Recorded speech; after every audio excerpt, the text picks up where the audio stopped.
everyone, Chris Nansky with Superfoot System, and welcome to Superfoot Stories. Stories from the life and times of Bill Superfoot Wallace. How are you, sir? I'm fine. You know, when we talk about martial arts icons, you're obviously one of them, but so is Chuck Norris. And I know you've got an interesting story about how you guys met. Well, when I came back from Okinawa, I went to a couple tournaments in California when I was there at the McGidgeon Shorin School of Karate. And the second tournament I went to was in Las Vegas, Chuck Norris Nationals, and I took fourth place in the whole brown belt division. I didn't know how they fought, so different. And Chuck Norris gave me the trophy, so I met him there. Technically, I met him there. And then I get out of the service in June, and I'm driving out, and we hear that Chuck Norris is doing a camp just outside Los Angeles. So I said, well, I'm driving back anyway, so I'm just going to drive by and watch a couple minutes of the camp. So I drive in, and there's Chuck sitting around like like everybody is. Well, he wasn't a star then; he was a point fighter. Right. Very good point fighter, but he was a point fighter. And so he said, "Hi, my name is Bill," and he says, "Did you fight one of my tournaments?" I said, "Yeah, in Las Vegas." So I remembered that. So I drove back, didn't think anything about it, to Indiana. I go to Ball State. Everything's on. 1972.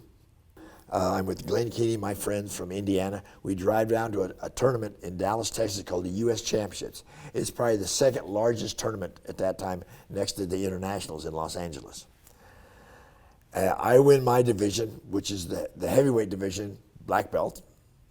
Well, understand that they didn't weigh you in. Yeah. So and my friends were lighter than me, smaller than me. So I said, you guys go lightweight, and I'll go in heavyweight division. So I win the heavyweight division. Skipper Mullins wins the lightweight division. Skipper's bigger than me, but he won the lightweight division. So we're going to fight for the grand championship match, and Ed Daniels is our head referee.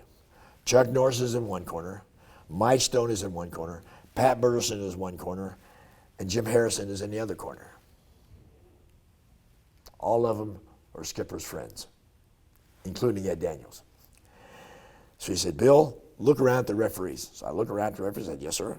He says, you know what you're going to have to do to get a point, don't you? I says, what? He says, you're probably going to have to drop him. Huh? You're probably going to have to drop him. I'm from the Midwest, a fairly affluent family. I've never been in a hard fight before. One, but that didn't count. And now I got to fight to the death? Not really, but it sounded. He said, yeah, you got. And Skipper said, yeah. If you got to get that point, you do that. Yo. And I went, oh shit. So we bow in. Right off the bat, Skipper tries to sweep me, and I have a counter for a sweep. And I brought the heel around, caught him right in the solar plexus with a heel, hook kick. Down Skipper goes. He's on his face. Chuck says, no point. Hit him in the arm. And he's still on the ground. Skipper gets up and says, good point, Bill. I says, I didn't get a point. He says, what? I said, Chuck said he hit him in the arms. So he stands up, opens up his karate gi. There'd be a heel print right on his solar plexus. Chuck does one of those things, And I fight, and I get lucky, and I win. Afterwards, Chuck comes up, and we talk a little bit, So we became pseudo-friends. But the best part of it is, people don't realize this. And, we were friends, but we weren't friends. Yeah. We became friends in 1976, 75. I fought in Las Vegas. I go to Las Vegas. I figured, well, at that time I didn't have a corner man. I just fought. We didn't know. I mean, we're just starting this sport, right? We don't know. And I get there and I says, I don't have a corner man. The day of the fight, I didn't have a corner man. Joe was there, Joe Lewis was there, but he said, I'll help you. I said, okay. And Chuck's there and Mike Stone is there. Now, three of the biggest guys in the whole world in the martial arts. So I said, Chuck, would you work my corner? He said, yeah, I'd be glad to. Mike, would you work my corner? Yeah, I'd love to. And Joe worked my corner. So here in my corner, we have Joe Lewis, Mike Stone, and Chuck Norris. And now I'm going, oh crap, what happens if I lose? Well, you got the three biggest guys in the whole world in martial arts in my corner. Yeah. I'm going, oh God, you know. Luckily, second round I knock him out. Yeah, well, that was a pretty classic fight too, as I recall. Yeah, we had a good time. And I had a good time, but yeah, and then we became friends after that. Okay. And then 1978, I'm getting ready to defend my title in Monte Carlo.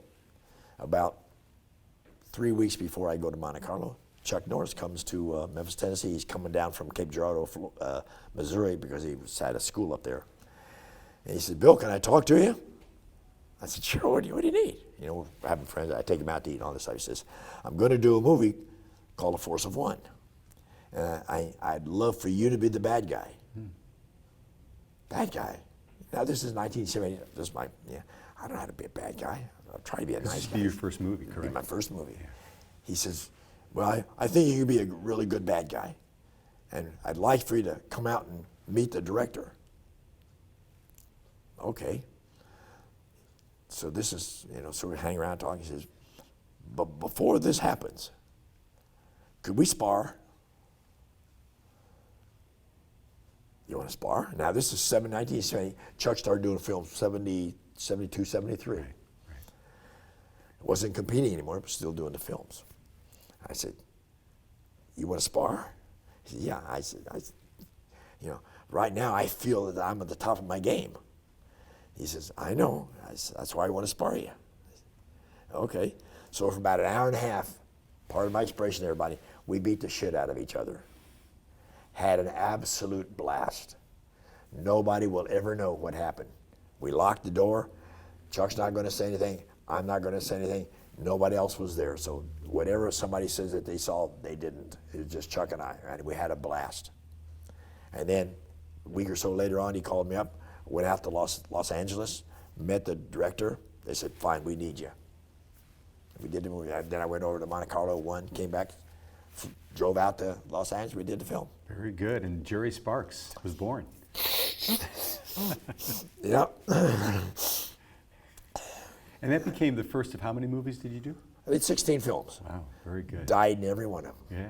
When you think about, of all the 16 you did, what was the most memorable or the favorite one? Everybody will tell you the first one. Yeah, first one. Yeah. The reason it's the first one is because everything is new and different. Right.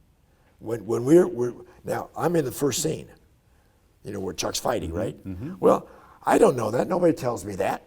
So I'm sitting there watching. I'm in my sweats, and just loosening up a little, playing around, and all getting ready to watch them do the fight scene, and the director says, "Why don't you in your dress?" Am I in the scene? Yeah, you're in your scene right now. So I remember I kept saying, so Chuck was fantastic. He helped me all the way through it. I didn't know what to do. Yeah, exactly. Yeah. What was the biggest thing you learned from being in your first movie? Don't believe anything you see. The camera doesn't show distance. It shows two-dimensional. Like the camera's right there. If I hit and I swing this punch at you, and you turn your head at the same time, boom, that way, and then he goes, boom. The camera over here looks at that and looks like I hit you. Yeah. Football game. Look at football game. This guy's going to kick a 30-yard field goal. It looks like it's the entire length of the field. Right. Golf, same thing. It's a 30-yard shot, but it looks like it's a mile and a half. So it doesn't show the distance. Mm-hmm. So that's one thing I learned. And if you make a mistake, you do it again. Yeah. It's not live. So Right. And you have to learn how to be patient and wait, right? And you find out the nice people, and you find out the real shits in it. Okay. That sounds like a good point to end at. So anyway, great origin story there with Chuck Norris, and glad you had such a great experience with him. He's a great guy. Yeah. Super. That's awesome. Well, there you have it, my friends. There's the origin story of Bill Wallace and Chuck Norris, as well as how he got his first movie role in A Force of One. So this has been Chris Natsky with Superfoot Stories with Grandmaster Bill Superfoot Wallace, and we'll see you next time on Superfoot Stories.